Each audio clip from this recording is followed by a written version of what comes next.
আজ ভাইয়া ভাবি তার ছেলে মেয়ের সাথে আমরা তিনজন যাচ্ছি বাংলাদেশ জাতীয় চিড়িয়াখানা মিরপুর। এই চিড়িয়াখানায় আসার জন্যই এতদিন ওয়েট করেছিলাম, তার কারণ চিড়িয়াখানা বাবুরা অনেক বেশি এনজয় করে। আমরা 2টা রিক্সা নিয়েছিলাম আর অলরেডি চলে এসেছি আমরা চিড়িয়াখানায়। আর এখানে বাবুগুলো এসেই আগে আখের রস খেলো। আখের রস খেয়ে গেলে একটু এনার্জি পাওয়া যাবে। আর ভাইয়া এখানে 6টা টিকিট কেটে নিল। আর আবহাওয়াটাও আলহামদুলিল্লাহ অনেক ভালো ছিল, খুব বেশি গরম না। তো হেঁটে হেঁটে চলে যাচ্ছি চিড়িয়াখানায়। আমি তো একবার এসেছি আর এত বছর পর আবার আর একবার দেখার সুযোগ হয়ে গেল আলহামদুলিল্লাহ। প্রথমে ঢুকতেই আমরা দেখলাম হচ্ছে বানর, সাথে অনেকগুলো পাখি। এই পাখিগুলোর নাম আপাতত মনে নাই।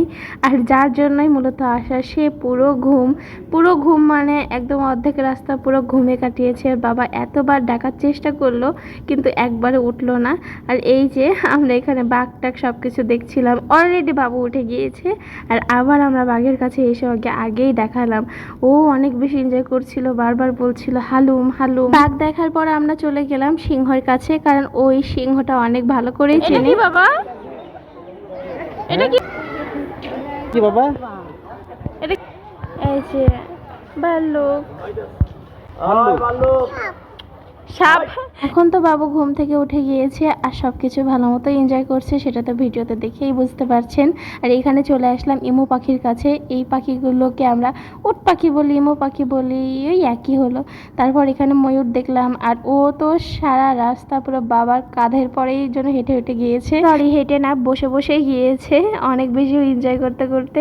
যাই হোক, এখানে একটা উট পাখির সাথে আমিও হাঁটছিলাম আর ছোট্ট একটা রিলসও নিয়েছিলাম, ইনশাল্লাহ আপলোড করে দিব। চিড়িয়াখানাটা মূলত বাবুদের জন্যই, বাবুদের এনজয় করার জন্যই মূলত আসা হয়ে থাকে। যেমন অন্যদিকে ওই দুটো মেয়ে মানে আরি বা আরিশাও অনেক বেশি আনন্দ করছিল। তো একটা জিনিস লক্ষ্য করলাম, চিড়িয়াখানায় অনেক কিছুই কমে গিয়েছে। প্রায় বেশিরভাগ খাঁচায় দেখলাম ফাঁকা, নয়তো খুব কম সংখ্যায় হচ্ছে জীবজন্তু আছে। আমি বিশেষ করে দেখছিলাম পুরো প্রকৃতিটা, কারণ চিড়িয়াখানার ভিতরের রাস্তাগুলো এত সুন্দর আর সেখান থেকে হেঁটে হেঁটে যেতে এত বেশি ভালো লাগে। অসাধারণ একটা জায়গা দেখবেন। এই দেখেন, এই জায়গাটা আসার পরে মন ভালো হয়ে গিয়েছিল।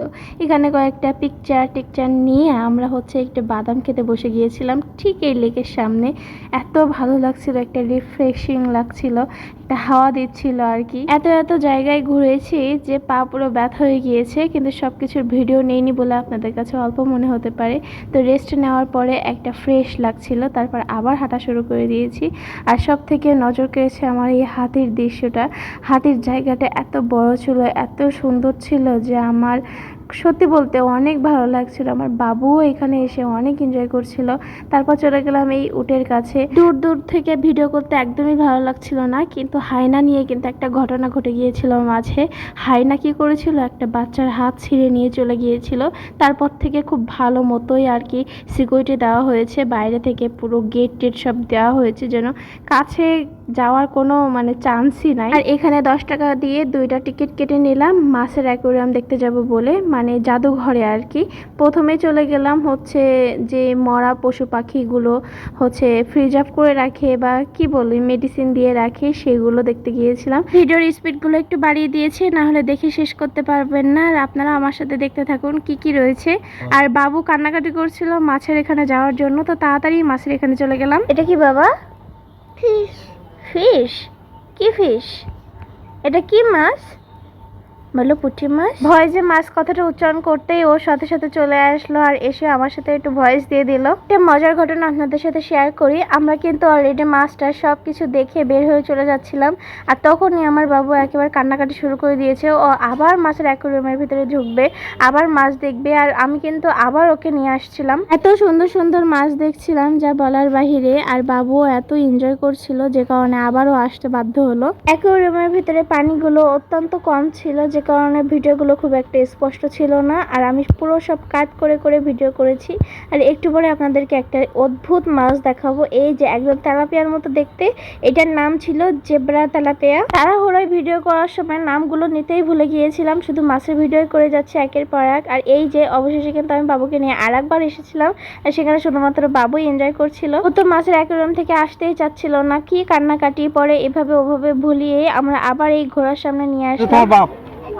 এই তো একদম এই যে আয়েশের বাবা গাধা, ঘটনাটা তাহলে বলি। ও প্রথমে বলছিল যে এটা হচ্ছে আয়েশের মা, মানে গাধাকে দেখে বলছিল আর কি।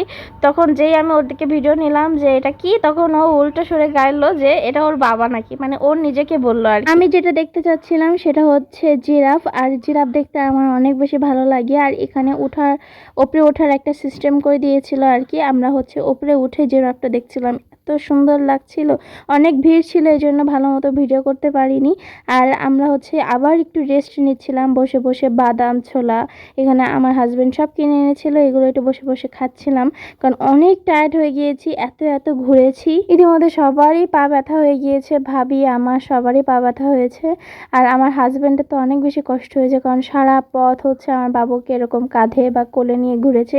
মাঝে মাঝে আমিও নিয়েছি, কিন্তু বেশি সময় ওর বাবার কাছেই থেকেছে।